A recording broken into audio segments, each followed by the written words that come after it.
Factorisation by splitting the middle term, थोड़े से बड़े नंबर होंगे आपके पास, जैसे 20x² माइनस 3x माइनस 9 है, ठीक है। 20 कंसेप्ट नहीं बदलेगा, प्रोसीजर नहीं बदलेगा, कुछ भी नहीं बदलेगा, नंबर्स बड़े छोटे हों इससे कोई दिक्कत नहीं है। 20 का माइनस 9 मल्टीप्लाई करेंगे -180, ओके।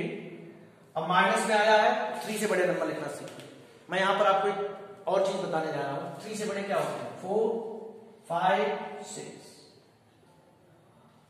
अब आप देखिए माइनस में आया है इसलिए आपने -1, -2, -3 लिखा है, ओके।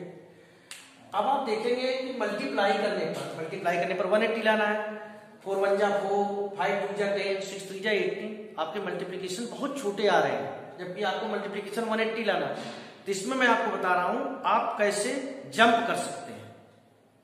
आपको सारी चीजें लिखने की जरूरत नहीं है, जंप करने का तरीका क्या होता है वो मैं आपको बताने जा रहा हूं। जैसे यहाँ 4 - 1 है, आपको ये दिख गया कि बहुत छोटे छोटे प्रोडक्ट आ रहे हैं, प्रोडक्ट हमें बड़ा लाना है, तो 4 में 10 ऐड कर दीजिए, क्या हो जाएगा 14, और 1 में भी ये 10 ऐड कर दीजिए, 14 - 11 आएगा। सब्ट्रैक्ट करने पर 3 ही आ रहा है, लेकिन अब मल्टीप्लाई करने पर 154 आएगा। 14 का 11 मल्टीप्लाई करेंगे तो 154। तो अब आपको दिख रहा है कि हम करीब जा रहे हैं, आगे बढ़िए। 15 - 12 इसे करते हैं जंप करना। अब आपको मैं हर नंबर के लिए नहीं बोलूंगा, जब ऐसा कोई केस एराइज हो जाए जहां पर कि प्रोडक्ट आप जो मैंने बता दिया 3 से बड़े नंबर लिखने हैं, आपने नंबर लिख लिया, अब प्रोडक्ट छोटे छोटे आ रहे हैं, प्रोडक्ट 180 चाहिए, तो 5 स्टेप का या 10 स्टेप का आप जंप ले लीजिए। जंप लेने का तरीका क्या है, दोनों नंबर में सेम नंबर वही चीज ऐड कर देते हैं। तो यहां पर 15 - 12 पर जब आप पहुंचोगे तो आपको समझ में आ जाएगा कि यही वो नंबर है जो फैक्टराइजेशन स्प्लिट करेगा इसे। सो 15 - 12 x - 9 ओपन करेंगे। देखिए मैं बार बार कर रहा हूं, ब्रैकेट के पहले अगर माइनस हो तो माइनस अंदर जाएगा तो प्लस कर देगा। -15x + 12x - 9। 20 15 का एचसीएफ होता है 5 और x तो आना ही आना है, ओके। 4x - 5 यहां पे लिखिए तुरंत 4x - 5। अब आप सोचिए 4x में किसका मल्टीप्लाई करेंगे, 12x आएगा, 3 का +3, 4x - 5 यहां भी आ रहा है, 4x - 5 यहां भी आ रहा है, ओके। बाहर निकाल लिया। एग्जाम में ऐसे मत करना, समझाने के लिए बता रहा हूं। 5x + 3। आई होप आपको ये बातें समझ में आ रही होंगी। अब इसके बाद कभी कभार रूट से रिलेटेड फैक्टराइजेशन भी आ जाता है, नो नीड टू वरी। वही मैं आपको बता रहा हूं, कंसेप्ट नेवर चेंजेस। अगर आ जाता है तो क्वेश्चन, जैसे रूट का क्वेश्चन है 5√3 x² - 7x - 8√3। अब आप देखिए इस क्वेश्चन को, देखिए ध्यान से। 5√3 x² - 7x - 8√3। प्रोसीजर वही होगा, 5√3 का 8√3 में मल्टीप्लाई करेंगे। मैं फर्स्ट चैप्टर में आपको बता चुका हूं कैसे मल्टीप्लाई करते हैं, ये रफ वर्क है। तो 5 8 जा 40 और √3 का √3 में करेंगे तो 3 आता है, -120 आ गया। क्या आ गया, -120 आ गया आपका। अब माइनस में आया है, आप 7 से बड़े नंबर लिखना शुरू करेंगे, 8 9 10, फिर वही केस राइज हो रहा है। प्रोडक्ट चाहिए आपको 120, यहाँ 30 आ रहा, 5 स्टेप का जंप ले लीजिए।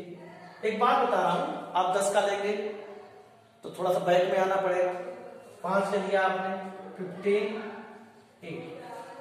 आप 4 का भी ले सकते हैं, कोई दिक्कत वाली बात नहीं है। लेकिन जब आपको दिख रहा है कि मल्टीप्लीकेशन बहुत छोटे आ रहे हैं, हमें मल्टीप्लीकेशन थोड़ा बड़ा चाहिए, तो आप 2-4 स्टेप का जंप ले लीजिए, एटलीस्ट 5 का ले लीजिए। तो 15 - 8 7 एंड 15 8 जा 120, ठीक है। तो क्या हो जाएगा क्वेश्चन अब, 5√3 x² - 15 - 8x - 8√3। ब्रैकेट के पहले माइनस है, -15x, ध्यान दीजिए यही गलती होती है आपसे, +8x - 8√3। दोनों चीज में कॉमन क्या है कि ये बड़ा इंपॉर्टेंट इशू है, यहां पर आप ध्यान से देखना। कॉमन क्या है, आप फर्स्ट इंप्रेशन इसमें दिखाई देता है केवल 5 कॉमन है, केवल 5 कॉमन नहीं है। 5 अगर आप कॉमन ले लोगे, जैसे मैं कहूँ 5√3 x स्क्वायर माइनस 15x में, आपने 5 कॉमन ले लिया, 5x कॉमन ले लिया, तो अंदर क्या बचेगा √3x माइनस 3। आपको तुरंत समझ में आ जाएगा कि √3 और 3 में एक चीज कॉमन है, √3, क्योंकि 3 क्या होता है √3 इंटू √3, 3 क्या होता है √3 इंटू √3। तो मैं आपको यहां बताना चाह रहा हूं कि इसमें 5x केवल कॉमन नहीं आएगा, 5√3 आएगा।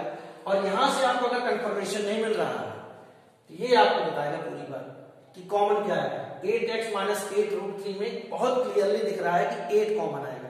क्या कॉमन आएगा 8 कॉमन आएगा। 8 कॉमन अगर आप ले लोगे तो बचेगा x माइनस √3, यानी हमें बता रहा है कि यहाँ x माइनस √3 बचना चाहिए।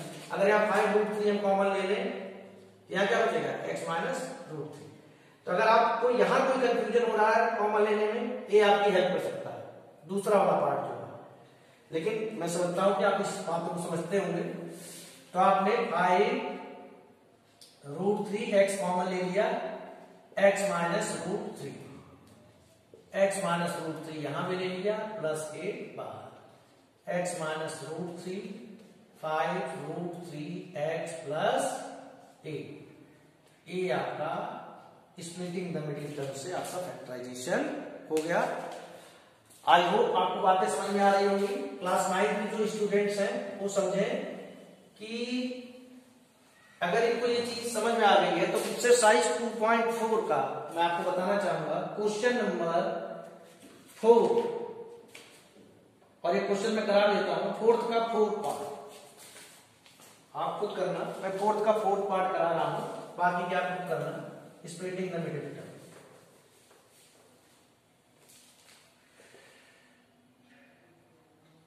एक्सरसाइज 2.4 4th क्वेश्चन का 4th पार्ट 3x स्क्वायर। मैं इसको क्यों करा रहा हूं उसके पीछे वजह है, बहुत सिंपल सी वजह है।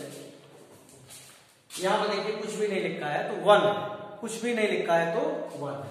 ओके, मल्टीप्लाई करेंगे, -12 आएगा, क्या आएगा -12। ओके, अब इसके पहले 1 है, 1 से बड़े नंबर क्या होते हैं 2 3 4 5, -1 -1 -2 -3 -4। तो आपको तुरंत समझ में आएगा 4 -3 हमारा रिक्वायर्ड नंबर है जिसको स्प्लिट करना है। तो 1 को आपने लिख दिया 4 -3x। यही आपको बताने का था कि अगर यहाँ पर नंबर ना लिखा हो तो 1 होता है। बाकी प्रोसीजर सेम है, कुछ भी नया नहीं है। -4x प्लस 3x -4, इन दोनों में कॉमन आएगा केवल x। जरूरी नहीं कि हमेशा नंबर कॉमन आए, केवल x। 3x -4, 3x -4 अब बाहर आ जाएगा आपका 1, 3x -4 x plus 1। I hope आपको ये बातें समझ में आ गई होंगी, how to factorise a quadratic polynomial by splitting the middle term। Next video में we will talk about factorization of the cubic polynomial। लेकिन पहले आप इनको करते रहिए, प्रैक्टिस करते रहिए। We will meet again and discuss how to factorize a cubic polynomial। Thank you।